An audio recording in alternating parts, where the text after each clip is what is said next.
but we weren't very practicing. We would go to church just a few times a year for Christmas and Easter and the holidays. And God only existed on Sunday in church in my family and not outside the church. And many American families are like this. I've always been a very logical thinker. And when I was about 11 or 12 years old and I started thinking for myself, I asked myself, does God exist? And this question I felt was pushed on me by a clash between science and religion, or rationality and religion in America. And I think that tradition goes back to the Christian church in Europe. And there were always issues between the Catholic Church and science and advancement. And when I compared what I saw in the Bible and what I knew of the Trinity and the other Christian beliefs compared to science and evolution and evidence, I leaned towards the side of science, and I chose not to believe in God. My first exposure to Islam was when my friend in high school became Muslim. And he's also my neighbor, Michael Dan. And when Michael became Muslim, he changed a lot. Before Islam, he was doing a lot of things that were messing his life up, and he was really going down the wrong path.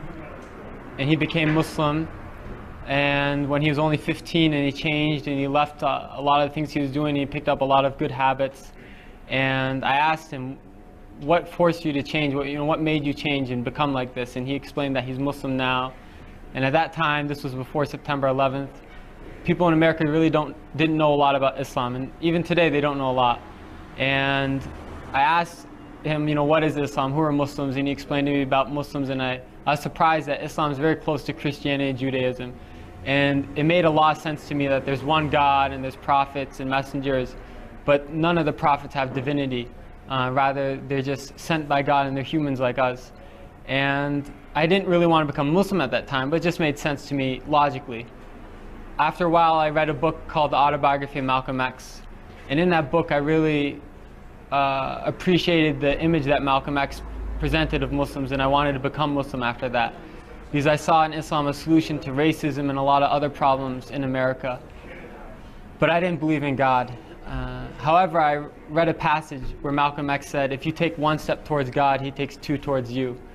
So I left eating pork, and I left some of the things that are prohibited in Islam with the intention that God guide me. And I learned more and more about Islam, and I was surprised that the more I asked questions, the more answers I found, and the answers always made sense to me. And I read about the miracles of the Quran, scientific miracles of the Quran. And they're many. I'd like to add that Islam is the most beautiful thing in my life and the source of all goodness. It's a message that every soul finds tranquility with, and a sense of purpose and fulfillment and true happiness. And I encourage everyone to take a step towards God, and they'll find that God takes 2 steps towards them. Because this is a light from Allah. And any way you look at the light, it comes out to be true.